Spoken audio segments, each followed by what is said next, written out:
উপযুক্ত শিক্ষা দেওয়া উচিত।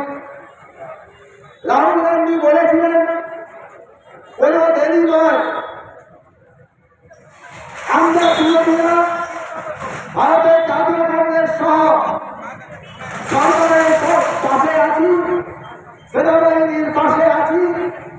ভারতবর্ষকে রক্ষা করার জন্য আমরা সমস্ত ভারতবাসী ঐক্যবদ্ধ। আপনারা ব্যবস্থা নিন। ভারতবর্ষের যে মানুষদের, সাধারণ মানুষদের হত্যা করেছে, তার বদলা সরকারকে নিতে হবে। গরিবসী করে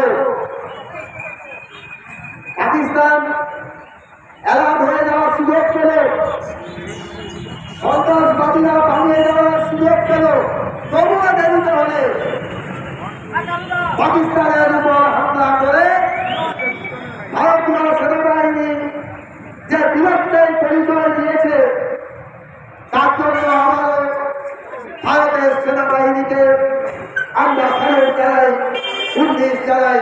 আমরা আবারও বলছি, আমাদের সেনাবাহিনী আমাদের গর্ব। 1971 সাল